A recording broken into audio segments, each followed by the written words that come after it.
25 Things We Learned After Black Actors Died. Hollywood loves glamour, but death often rips away the glitter and exposes the raw truth. Behind the red carpets and flashing lights, many black actors carried hidden battles, sacrificed silently, and changed history in ways we only discovered after they were gone. From shocking secrets to powerful legacies, their stories reveal a side of fame that few dared to imagine. Are you ready to uncover what the world never knew until it was too late? Stay with us. Hit that like button. Share this video and subscribe to Legends of Black Excellence for the truth behind the spotlight. Chadwick Boseman. Chadwick Boseman's death in August 2020 was more than just the loss of a beloved actor. It was the revelation of a man who had carried a tremendous burden in silence. Born in Anderson, South Carolina in 1976, Boseman came from humble beginnings and worked his way through Howard University, where he studied under legendary teachers like Felicia Rashad. A scholarship funded by Denzel Washington allowed him to attend a summer program at Oxford, a turning point that elevated his craft and prepared him for greatness. By the time the world met him as T'Challa in Black Panther 2018, Boseman had already portrayed iconic real-life figures. Jackie Robinson in 42, James Brown in Get On Up, and Thurgood Marshall in Marshall. Each performance carried dignity and weight, showing his deliberate choice to embody roles that celebrated Black history and resilience. He wasn't just taking jobs, he was shaping cultural memory. Yet behind this professional success, he was fighting stage 3 colon cancer diagnosed in 2016. Over the next 4 years, while enduring surgeries and chemotherapy, he filmed some of the most demanding roles of his career. Even more remarkable, Boseman spent his final years giving back. He visited children in cancer wards, often too ill himself, but choosing to encourage others without revealing his own diagnosis. He supported historically Black colleges, spoke about social justice, and never stopped using his platform to inspire. When Black Panther premiered, the sight of millions of young Black kids seeing themselves as heroes for the first time was a testament to his vision of representation. His final role in Ma Rainey's Black Bottom earned him a posthumous Academy Award nomination, cementing his legacy as an artist who gave everything until the end. But the real lesson in Boseman's life is not just about films. It's about perseverance, purpose, and quiet strength. He showed the world that greatness is not defined by how long you live, but by how deeply you impact others in the time you are given. In Boseman's story remains a reminder that heroes are not only found on movie screens. Sometimes they walk among us silently, enduring battles we never see, while leaving behind legacies that will inspire for generations. Cicely Tyson. Cicely Tyson, born in Harlem in 1924, to Caribbean immigrant parents, transformed the image of Black women in Hollywood. Unlike many of her contemporaries, Tyson refused to accept roles that demeaned her community. In an era when actresses were often pressured to take any part offered, she stood firm. Her guiding principle was clear: she would only portray women with strength, dignity, and humanity. This decision cost her work, money, and fame at times, but it also built her a legacy that remains unmatched. Her breakthrough role came in Sounder 1972, where she played Rebecca Morgan, a sharecropper's wife, struggling to hold her family together. Tyson originally turned down the role, worried about perpetuating stereotypes, but upon deeper reading, she recognized its beauty. The performance earned her an Academy Award nomination for Best Actress and widespread critical acclaim. Later, her Emmy-winning performance in the autobiography of Miss Jane Pittman, 1974, showed her remarkable range, portraying a woman from childhood to old age, embodying the history of African Americans through a single character. Beyond her roles, Tyson used her influence to push for better representation of Black women in the arts. She took long breaks between projects, often going years without appearing on screen because she would not compromise her standards. She told interviewers that she wanted young Black girls to see themselves reflected positively, not as caricatures. This conviction also made her a fashion icon, She graced magazine covers and used style as a way to project elegance and power at a time when the mainstream industry overlooked Black beauty. Her personal life was equally compelling. She was briefly married to jazz legend Miles Davis, and although their relationship was turbulent, she often spoke candidly about love, resilience, and self-respect. Tyson lived to be 96, releasing her memoir Just As I Am shortly before her death in January 2021. In it, she reflected on her journey, her principles, and her deep belief that art should serve a higher purpose.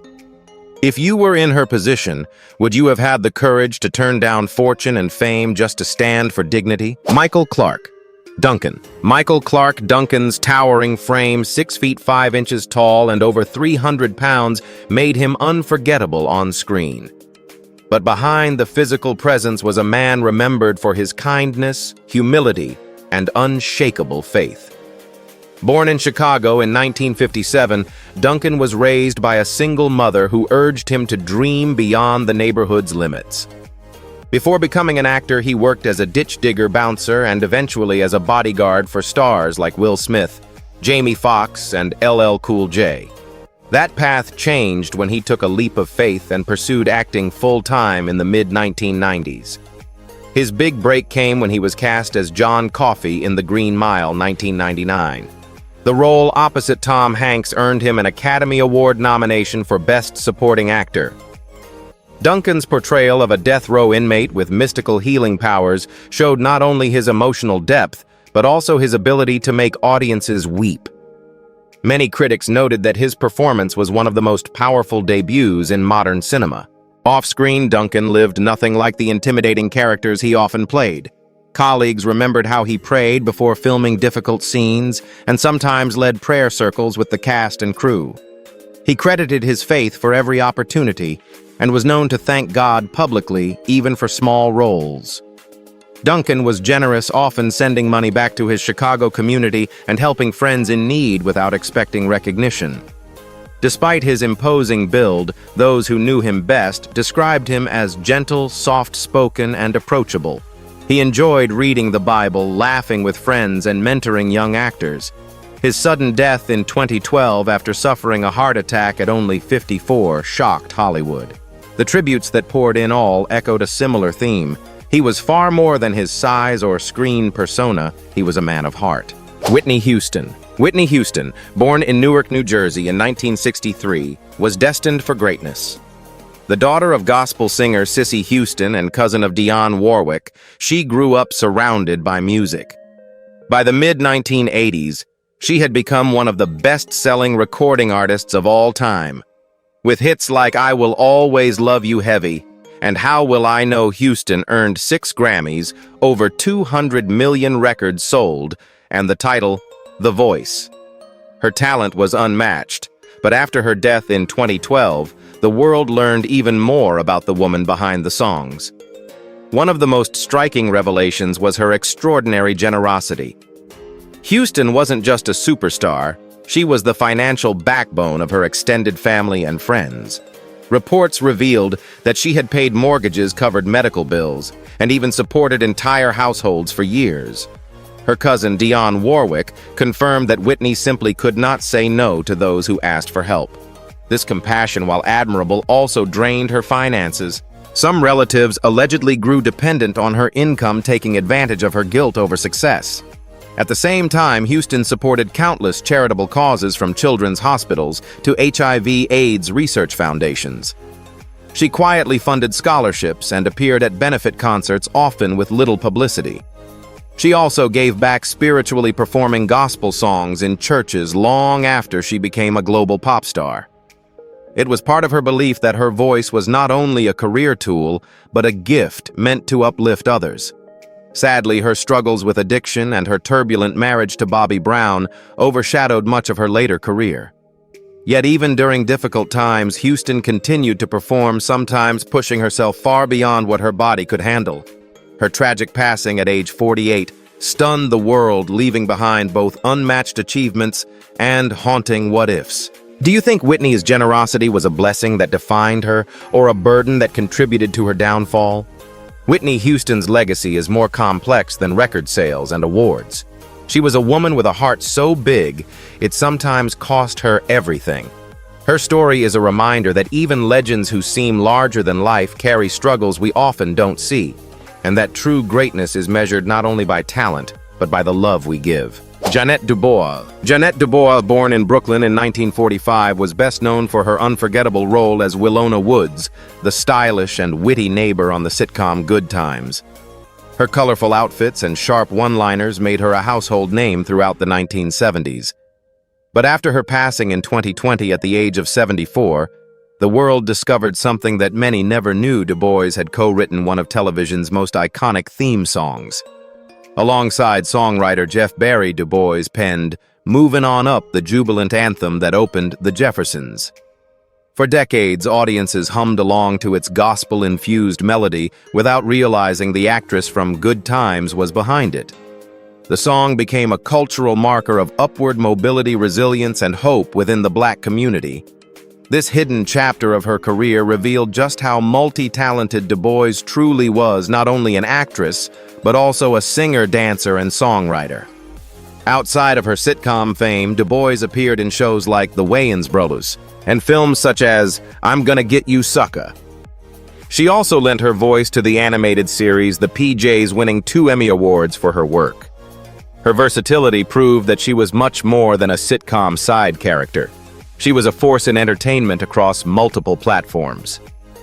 Beyond acting, Dubois co-founded the Pan-African Film and Arts Festival in Los Angeles, creating a platform for Black filmmakers and artists to showcase their work globally. This revealed another side of her legacy, her commitment to building opportunities for others. Would you have guessed that the actress who made you laugh in Good Times also gave the world one of TV's most memorable songs? Paul Winfield. Paul Winfield, born in Los Angeles in 1939, built a career on his ability to bring depth to every character. He earned an Academy Award nomination for his role in Sounder 1972, playing a sharecropper father wrongfully imprisoned. Critics praised his emotional honesty and powerful screen presence. But what many didn't know during his lifetime was the personal cost of being a gay Black actor in an industry hostile to both his race and sexuality. Winfield went on to deliver memorable performances in films like The Terminator 1984, Presumed Innocent 1990, and as Martin Luther King Jr. in a television miniseries. His versatility made him one of Hollywood's most respected performers. He also appeared in Star Trek: The Next Generation, where fans celebrated his dignified portrayal of a starship captain. Yet despite his success, Winfield lived a double life.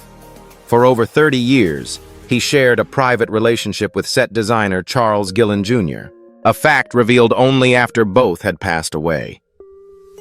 At a time when coming out could mean the end of a career, Winfield chose silence to protect his livelihood. Friends and colleagues later admitted it was heartbreaking that such a talented man carried this weight in secret. Still, Winfield's achievements were significant. He won an Emmy in 1995 for his guest role on Picket Fences, and consistently broke barriers by taking roles that showed Black men as complex, thoughtful, and commanding. His ability to balance toughness with vulnerability made him unforgettable on screen. Do you think Hollywood has truly changed enough for actors today to live openly without fear of losing their careers? Paul Winfield's story is one of brilliance and quiet sacrifice. His legacy reminds us that the struggles of representation go beyond race, sexuality, dignity, and truth matter just as much. He left behind performances that continue to inspire, but also a question about the cost of silence in pursuit of success. Bernie Mac. Bernie Mac born. Bernard Jeffrey McCullough in Chicago in 1957 rose from stand-up clubs to become one of the greatest comedians of his generation. Known for his bold humor, larger-than-life personality, and fearless stage presence, he was a founding member of the original Kings of Comedy, alongside Steve Harvey, Cedric the Entertainer, and D.L. Hewley. His sitcom, The Bernie Mac Show, 2001-2006, earned a Peabody Award and 2 Emmy nominations, showcasing his unique ability to blend sharp comedy with heartfelt family stories. But what fans didn't realize was that Bernie was living with sarcoidosis, a rare autoimmune disease that caused inflammation in his lungs. Diagnosed in the late 1980s, he kept the condition largely private. Despite painful flare-ups, he continued performing filming movies like Ocean's 11 2001 and Mr. 3000 2004 and touring relentlessly.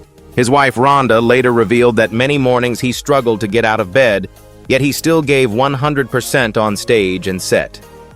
His comedy often revolved around honesty, talking about his tough upbringing in Chicago, his experiences raising children, and the realities of race and class in America. This authenticity made him relatable and beloved. But behind the laughter, he carried physical pain most people never saw. In 2008, Bernie Mac died from pneumonia complications at just 50 years old, shocking fans worldwide. Would you have had the strength to keep making millions laugh while quietly battling a disease that drained your body every day? Bernie Mac's story is bittersweet. He made the world laugh until their sides hurt, but his own suffering went largely unnoticed. His legacy is not just in punchlines, but in the lesson that even the brightest entertainers may be fighting unseen battles. Natalie Desselle Reid. Natalie Desselle Reid, born in Louisiana in 1967, was a natural comedian whose talent shined in every role she touched. She is best remembered for her hilarious performance alongside Halle Berry in Baps Asterisk 1997, playing Mickey, one half of the over-the-top duo chasing their American dream.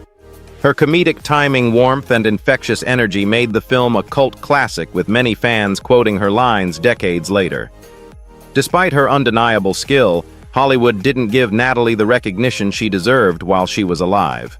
She had memorable roles in How to Be a Player and Cinderella 1997 adaptation with Brandy and Whitney Houston. Still, she was often cast in side roles rather than the leading parts her talent merited. After her death from colon cancer in 2020, at only 53, fans on social media began campaigns to celebrate her legacy. Clips of her funniest moments went viral. Hashtags trended and tributes poured in from co-stars like Halle Berry, who described Natalie as beyond special. Her passing reminded the industry of how many talented black actresses go underappreciated. Why do you think it often takes someone's death before Hollywood and fans give them the recognition they truly deserve? Natalie Desselle Reid's story is a cautionary tale about overlooked talent. Though Hollywood may not have celebrated her fully during her lifetime, fans have ensured her comedic brilliance is remembered. Her work lives on in every laugh she inspired, and in the renewed respect she finally received. Gregory Hines. Gregory Hines, born in New York City in 1946, was more than just a tap dancer. He was a cultural force who redefined the art form for a new generation. Starting his career at just 5 years old, he performed with his brother Maurice as the Hines Kids Tess. By the 1980s, Hines had become the face of tap revival, dazzling audiences on Broadway and in films like White Nights 1985 and Tap 1989. His charisma and effortless rhythm made him a star, but it was what he did behind the curtain that made his legacy profound. After his death from liver cancer in 2003, colleagues revealed how much Hines had championed opportunities for black dancers. He wasn't content with just personal success. He used his influence to mentor, recommend, and promote young black performers who were often overlooked. He fought for casting directors to consider diverse talent and worked tirelessly to preserve the history of pioneers like the Nicholas brothers. He also pushed tap into mainstream culture, mixing it with jazz funk and even hip-hop, showing that the art form was not stuck in the past, but alive and evolving. Hines's advocacy extended to funding projects, lobbying for black representation, and creating safe spaces for dancers to experiment and grow. Do you think without Gregory Hines's push, tap dance would still be a respected art form today? Gregory Hines proved that dance was more than movement. It was culture, storytelling, and heritage. His life was a reminder that opening doors for others can be as important as walking through them yourself. Eartha Kitt. Eartha Kitt, born in South Carolina in 1927, had one of the most distinctive voices and presences in entertainment history. Rising from poverty, she built a career as a singer, dancer, actress, and activist. With songs like Santa Barbara Batman series, invited to a White House luncheon hosted by First Lady Lady Bird Johnson, Kit was asked about youth crime. Instead of giving a polite answer, she boldly criticized the Vietnam War, saying young people were rebelling because they didn't want to die for a cause they didn't believe in. The comments made international headlines. The backlash was swift. Hollywood blacklisted her, the FBI kept files on her, and she could no longer find work in the U.S. For over a decade, Kit performed mainly in Europe and Asia, building her career abroad. While many might have chosen silence to protect their success, Kit refused to betray her conscience. She eventually returned to American screens in the late 1970s, reclaiming her place and finding new audiences who admired her unapologetic honesty. Would you risk your entire career to speak the truth about something you believed in, knowing the consequences could be devastating? Eartha Kitt's life was proof that real artistry comes with courage. She wasn't just an entertainer, she was a truth-teller decades ahead of her time. Her story reminds us that sometimes integrity costs everything, but it also secures a legacy that lasts far longer than silence ever could. James Avery. James Avery, born in Virginia in 1945, lived many lives before becoming the beloved Uncle Phil on The Fresh Prince of Bel-Air.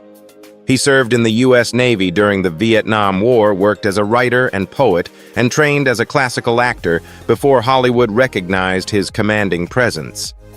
His role as Philip Banks, the stern but loving judge and father figure, became one of television's most iconic depictions of Black family life. When Avery passed in 2013 at age 68, tributes poured in from his castmates. Will Smith called him the greatest TV dad of all time. What many didn't know was how seriously Avery took the role. He studied real families, spoke with Black fathers, and ensured Uncle Phil wasn't just a stereotype of authority, but a complete man, educated, successful, and deeply connected to his roots. The show reached millions of homes, offering an image of Black fatherhood that was rarely seen on screen at the time. Behind the scenes, Avery became a mentor to the young cast. Alfonso Ribeiro and Tatiana Ali recalled how he guided them through fame, encouraged their education, and gave advice about balancing career and life. Beyond Fresh Prince, Avery had an impressive career. He voiced Shredder in Teenage Mutant Ninja Turtles: License to Drive. Would Uncle Phil have been as powerful if James Avery hadn't insisted on portraying him with such dignity and depth? James Avery's life reminds us that representation is more than entertainment. It can shape how entire generations see themselves and their families. His legacy lives on every time viewers revisit The Fresh Prince of Bel-Air and see the warmth, strength, and love he poured into Uncle Phil.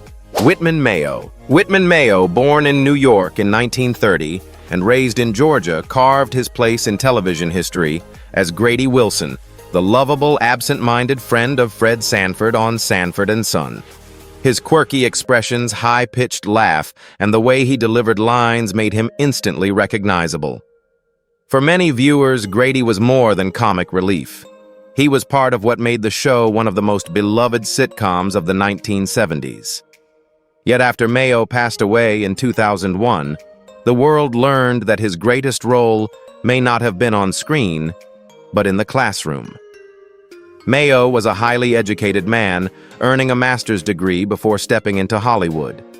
While his character Grady was portrayed as bumbling and often confused, Mayo himself was sharp, thoughtful, and deeply invested in education.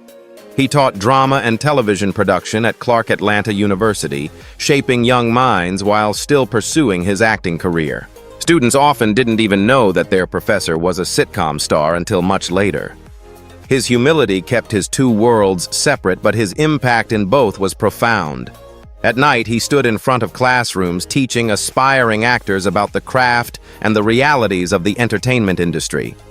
During the day, he filmed episodes that would become part of television history.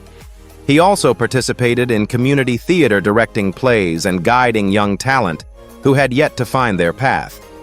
His dual life reflected a rare balance. He entertained millions while also giving back through education. What would you have chosen if you were in his shoes, chasing fame in Hollywood or nurturing future generations in the classroom? Interestingly, Mayo almost turned down the role of Grady, fearing it might harm his reputation as a serious actor and educator. Yet he accepted it, and his portrayal brought joy to countless households. By bringing his real-world knowledge back to the classroom, he ensured his students understood both the art and the business of entertainment.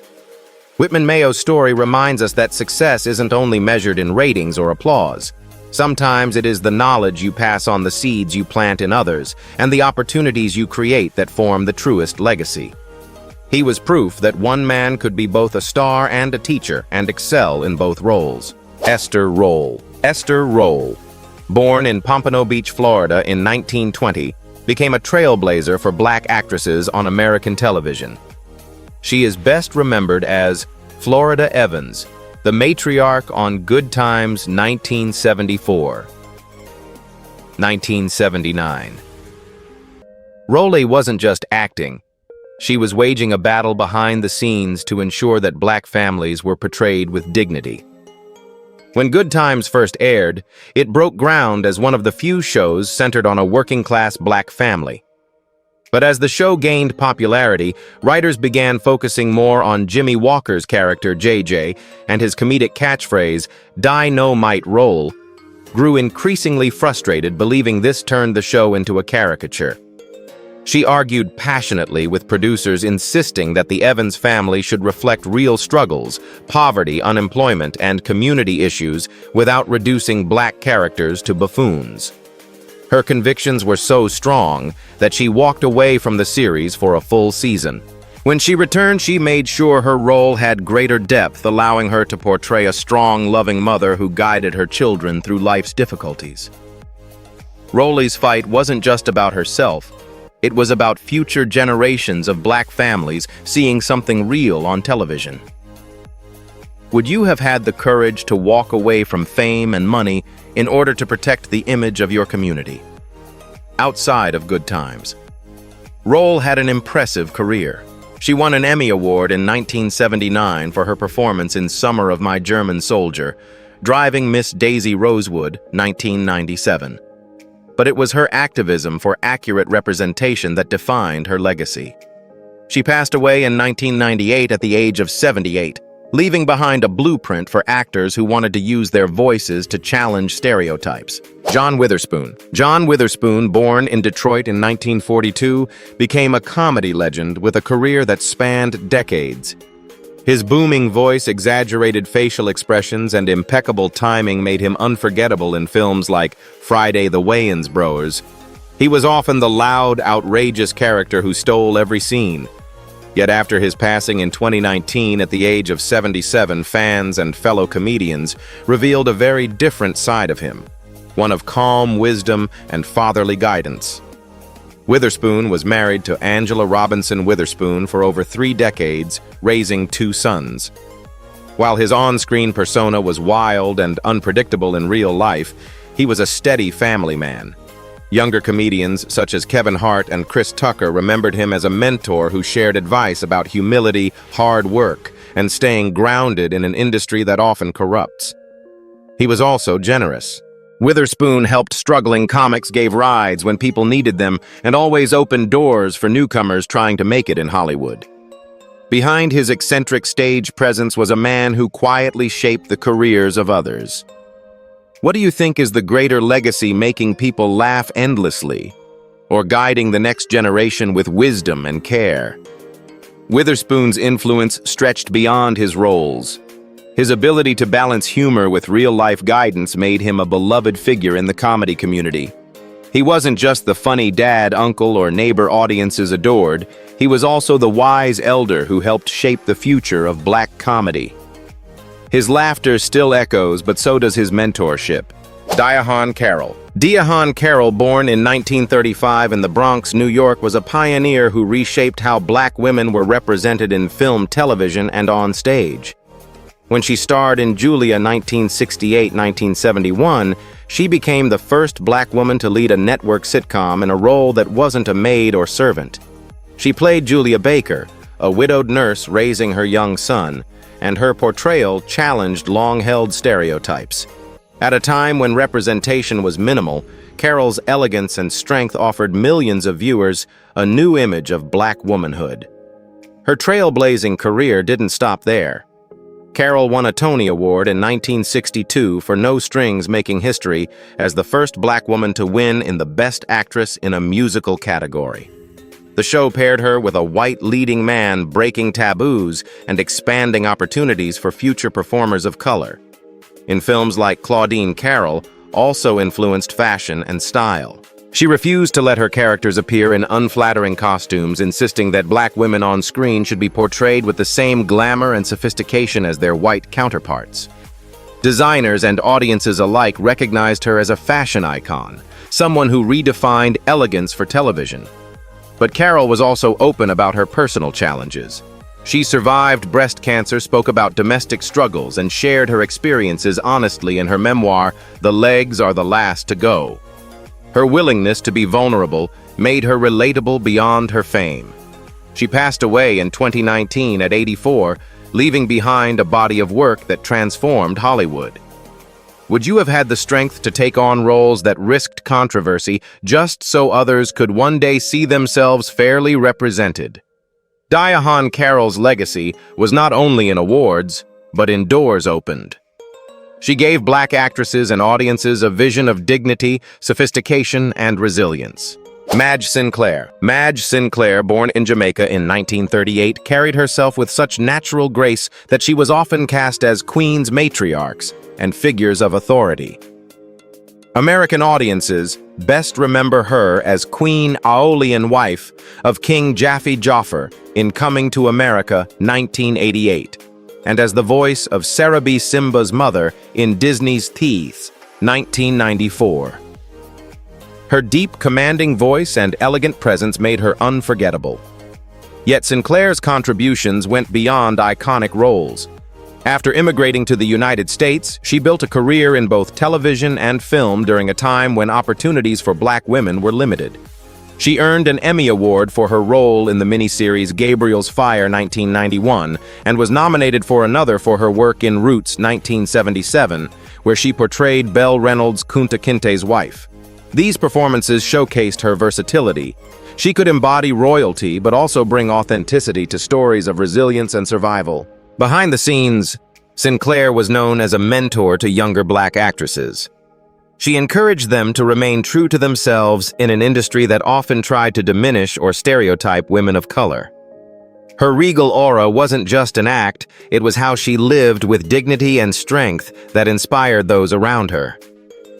Would you agree that Madge Sinclair's performances set a standard for how black women could be portrayed with power and elegance on screen? Madge Sinclair passed away in 1995 at only 57 due to leukemia, far too young for a woman of her talent. Still, her impact lingers. Whether as a queen in a fictional kingdom or a guiding figure in real life, Sinclair proved that representation mattered and that black women could embody roles of authority, sophistication, and grace. Clarence Williams III. Clarence Williams III, born in 1939 in New York City, carried artistry in his blood.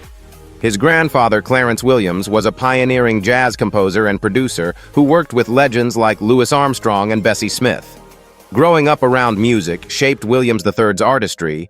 He often said that acting like jazz required rhythm timing and improvisation. He rose to fame in the late 1960s as Link Hayes on the Mod Squad Purple Rain 1984, where he played Prince's troubled father, and in cult classics like Tales from the Hood 1995. With the help of after his death in 2021 at age 81, fans discovered just how deeply jazz influenced his acting. He was also a pianist, and his performances often carried a musical cadence. Directors and co-stars noted that he approached dialogue like a jazz musician, finding emotional notes between the lines. He saw acting not just as performance, but as a form of improvisational truth. Would you agree that an actor's performance can be more powerful when it carries the rhythm and soul of music?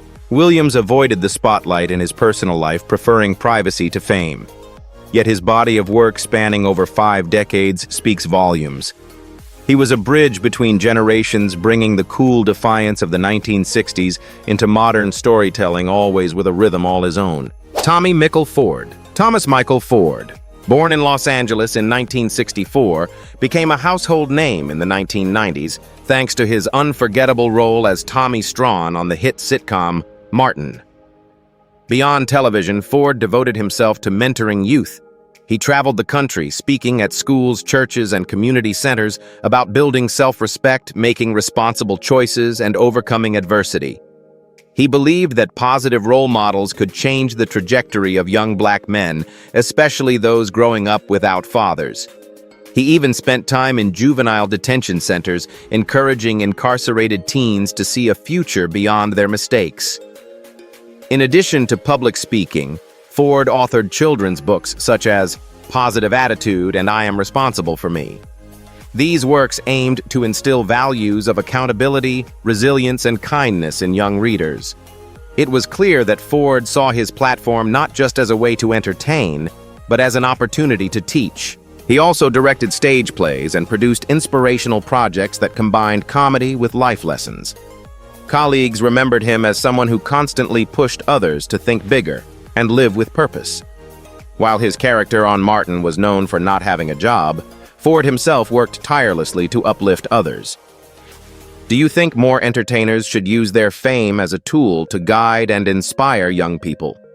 Ford's death, caused by a ruptured abdominal aneurysm, came as a shock to fans and fellow actors. The tributes that followed painted a picture of a man who saw comedy as more than punchlines. He saw it as a bridge to connect with people, deliver encouragement, and leave behind something meaningful. Thomas Michael Ford's legacy isn't just the laughter he brought, it's the lessons he taught. He reminded us that true greatness lies not only in entertaining millions, but also in lifting up the next generation with wisdom and heart. Ruby Dee, born in Cleveland, Ohio in 1922 and raised in Harlem, became a legend whose life bridged art and activism. She began her career on stage and quickly rose to prominence in the 1950s and 60s, a time when opportunities for black actresses were severely limited. Her breakout film, A Raisin in the Sun, 1961, shock, yet Ruby Dee's influence extended far beyond the stage and screen. Together with her husband, actor Ossie Davis, she became deeply involved in the civil rights movement. They marched alongside Dr. Martin Luther King Jr., spoke at rallies, and used their fame to amplify calls for racial justice. Their activism carried risk. Both were blacklisted in the 1950s due to their outspoken views. Still, Dee refused to compromise her principles, believing art and activism were inseparable. Her courage reached its peak when she and Davis publicly supported Malcolm X, even speaking at his funeral in 1965. At a time when he was considered too radical, Ruby Dee showed loyalty and bravery that set her apart. She also mentored younger artists, encouraging them to demand dignity in their roles and never settle for stereotypes. Her career stretched over 6 decades, earning her an Emmy, a Grammy, a Screen Actors Guild Award, and even an Oscar nomination for American Gangster 2007. She passed away in 2014 at the age of 91, leaving behind not only powerful performances, but also a legacy of fearlessness. Would you be willing to sacrifice your career opportunities if it meant speaking the truth and standing for justice? Ruby Dee proved that greatness isn't just measured in awards, but in impact. Her life was a reminder that an artist can change the world not just by what they perform, but by the courage they live with. Nipsey Hussle. Ermias Joseph Asghedom, known globally as Nipsey Hussle, was born in Los Angeles in 1985 to an African father from Eritrea and an African-American mother. Growing up in South-Central Nipsey knew firsthand the struggles of poverty, violence, and lack of opportunity. But rather than succumb to those limitations, he turned his life into an example of resilience, entrepreneurship, and community empowerment. Nipsey first gained fame through his mixtapes in the mid-2000s, but it was his 2018 album, Victory Lap Yes. What set him apart, however, was his vision outside of music. Nipsey co-founded the Marathon clothing store in Crenshaw, which doubled as a smart store integrating technology with fashion. He reinvested his earnings into his neighborhood buying property opening businesses and creating programs for local youth. He also launched STEM initiatives to give kids in underserved communities access to science and technology education. After his death in 2019 at just 33 years old, the world learned more about his plans to enter the film industry. Nipsey had been developing a documentary about Dr. Sebi, the controversial herbalist, and was studying acting to take on roles that would portray black men as leaders, fathers, and innovators. His vision was clear: tell authentic stories about South Central Los Angeles beyond the stereotypes. Do you believe Nipsey's legacy proves that entertainers have a responsibility to uplift and transform their communities? Though his life was cut short by violence, Nipsey Hussle's philosophy, "The marathon continues," became a rallying cry. His legacy lives not only in his music, but in the opportunities he created and the blueprint he left behind for self-empowerment. He showed the world that true greatness isn't about individual success, but about building something lasting for your community. Richard Roundtree. Richard Roundtree, born in New Rochelle, New York in 1942, entered Hollywood at a time when few leading roles existed for black men. Everything changed in 1971 when he starred as Detective John Shaft in Shaft. With his leather coat, unshakable confidence, and cool swagger, Roundtree didn't just play a character, he introduced the world to a new archetype, the black action hero. Shaft was a box office sensation, grossing more than $13 million domestically, a massive success for its budget.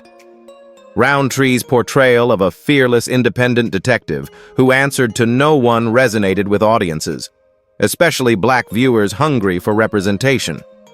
His performance earned him a Golden Globe nomination for Most Promising Newcomer, and Shaft went on to influence an entire genre of blaxploitation films that followed. But Roundtree's career was more than just Shaft. He played roles in Roots 1977, Man Friday 1975, and countless TV and film projects, showing his range as an actor. Later in his career, he took on roles in productions like Say 7 on 1995, Being Mary Jane, 2013, 2019, proving his longevity in an unforgiving industry. Off-screen, Roundtree fought a very different battle. In 1993, he was diagnosed with male breast cancer, an illness that affects fewer than 1% of men diagnosed with cancer each year. Instead of keeping it private, he became an outspoken advocate for awareness and early detection. By publicly sharing his journey, he broke stigma and saved lives, inspiring men to take their health seriously. Would you have had the courage to turn your personal struggle into a public mission to help others? Richard Roundtree passed away in 2023 at the age of 81, but his influence remains monumental. Every black leading man who followed, whether Denzel Washington, Wesley Snipes, or Chadwick Boseman, walked through the door that Roundtree helped open. He was more than Shaft. He was a pioneer who forever changed how Hollywood saw black masculinity. Sidney Poitier. Sidney Poitier, born in 1927 in Miami to Bahamian parents, spent his early years in the Bahamas before moving to the U.S. at 15. He worked odd jobs, struggled with poverty, and even taught himself to read fluently, before finding his way to the American Negro Theater. By the 1950s, Poitier was making history in Hollywood. In 1964, he became the first black man to win the Academy Award for Best Actor for his role in Lilies of the Field. Films like Guess Who's Coming to Dinner, 1967 In the Heat of the Night. 1967, his portrayal of Detective Virgil Tibbs, standing up to a racist police chief delivering the iconic line, "They call me Mr. Tibbs," became a cultural landmark. These performances were not just entertainment, they were statements of resistance and progress. Poitier was also a gifted director, helming films such as Buck and the Preacher 1972 and Stir Crazy 1980, showing that his artistry extended behind the camera. Later in life, he served as the Bahamian ambassador to Japan and received the U.S. Presidential Medal of Freedom in 2009, underscoring his global influence. Do you think Sidney Poitier's greatest legacy lies in his Oscar win, or in the dignity he infused into every character he portrayed? Sidney Poitier passed away in 2022 at the age of 94, but his legacy lives on as a symbol of excellence, grace, and perseverance. He wasn't just a star, he was proof that art could challenge injustice and reshape the world's view of what was possible for Black actors. Helen Martin. Helen Martin, born in St. Louis in 1909, became one of television's most beloved grandmother figures. With her petite frame, raspy voice, and impeccable timing, she captured audiences in shows like Good Times as Weeping Wanda and 227 as Pearl Shea, the nosy but lovable neighbor. Martin's characters often seemed lighthearted or comedic, but she infused them with authenticity that made viewers feel like they knew someone just like her in their own lives. Before her TV fame, Martin was already a trailblazer in theater. She trained in New York and performed with the American Negro Theater, a company that nurtured talents like Sidney Poitier and Harry Belafonte. Her early-stage career included serious roles that highlighted her range far beyond comedy. This foundation gave her the ability to bring depth even to sitcom characters who might otherwise have been one-dimensional. She appeared in films like Hollywood Shuffle 1987 and Bye, Don't Be a Menace to South Central, while Drinking Your Juice in the Hood 1996, where she stole scenes with her outrageous humor. Martin's willingness to tackle both serious and silly roles reflected her versatility as a performer. Despite being typecast as the funny old lady, she brought a sharp edge to her roles. Fans admired her ability to switch from sass to sincerity in an instant. Her legacy lies in how she showed that even supporting characters could shine and leave lasting impressions. She passed away in 2000 at the age of 90, after a career that spanned over 5 decades.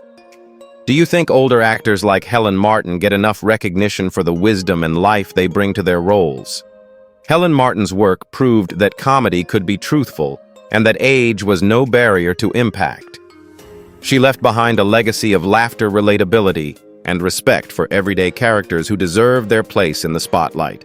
Moses Gunn. Moses Gunn, born in 1929 in St. Louis, Missouri, was a commanding presence whose voice and stature made him unforgettable both on stage and on screen. Though many audiences remember him as Bumpy Jonas in Shaft 1971, or as Kintango in the groundbreaking miniseries Row 1977, Gunn's deepest impact was felt in theater, where he became one of the most respected Black interpreters of Shakespeare. Raised in poverty, Gunn lost his mother at an early age and faced a turbulent childhood. Yet he discovered acting as a way to channel his strength and intellect. After graduating from Tennessee State University and later earning a master's degree, he pursued the stage with relentless dedication. In the 1960s, he became a founding member of the Negro Ensemble Company, a theater collective that gave voice to Black playwrights and actors during a time of exclusion in mainstream institutions. On Broadway and in regional theaters, Gunn excelled in classical roles, Othello, King Lear, and Macbeth among them. Critics praised his ability to make Shakespeare's language sound fresh and accessible, turning what could seem distant into living, breathing characters. His performance in Titus Andronicus earned him an Obie Award in 1970, while his reputation as a stage powerhouse grew across the country. For many, he proved that Black actors not only belonged in classical theater, but could set the standard for excellence. At the same time, Gunn's film and television work brought his talent to broader audiences. He earned an Emmy nomination for Roots and an NAACP Image Award for Towers 1981. His versatility allowed him to move seamlessly from Shakespearean tragedies to contemporary dramas to Hollywood crime films.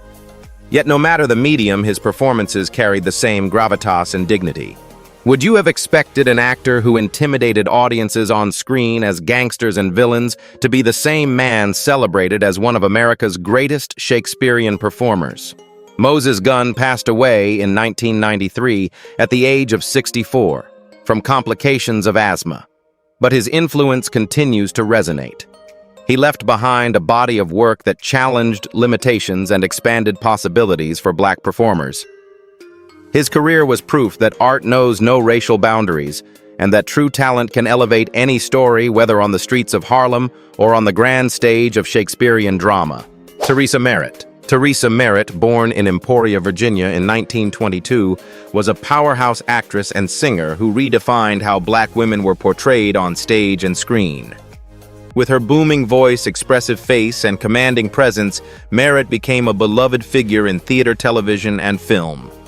She was best known for her roles in That's My Mama, 1974, The Wiz, 1978, where she portrayed Aunt Em, grounding the fantasy with warmth and strength. But Merritt's legacy went far deeper than memorable roles. She was among the first Black actresses to bring nuanced, complex portrayals of Black women to Broadway and regional theater. At a time when roles for Black actresses were often restricted to one-dimensional stereotypes, the saintly caretaker or the comic caricature Merritt brought balance. She played women who were tough, yet tender-flawed, yet deeply human. Her performances resonated with audiences because they felt authentic, reflecting the struggles and joys of real life. Merritt was also an accomplished stage actress.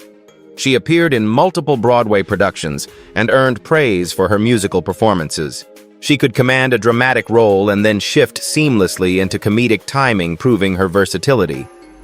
Younger performers often looked up to her as an example of how to balance talent with integrity in an industry that didn't always make room for Black women to shine.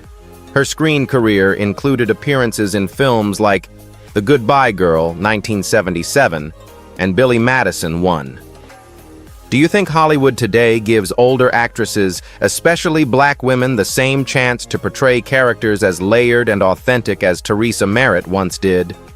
Teresa Merritt passed away in 1998 at the age of 75, but her trailblazing work lives on.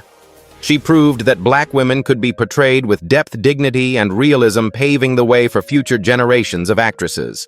Her legacy is one of authenticity. She gave audiences characters who felt alive, complex, and unforgettable. Behind the spotlight, these 25 Black actors carried untold struggles, broke barriers, and left legacies larger than fame itself. From Chadwick Boseman's hidden fight to Sidney Poitier's graceful defiance, their stories remind us that greatness is often forged in silence. Yet we must ask, why does it take death for the world to fully honor their contributions? Shouldn't we celebrate artists while they are still here to feel it? Drop your thoughts in the comments, and don't forget to like, share, and subscribe to Legends of Black Excellence for more untold stories.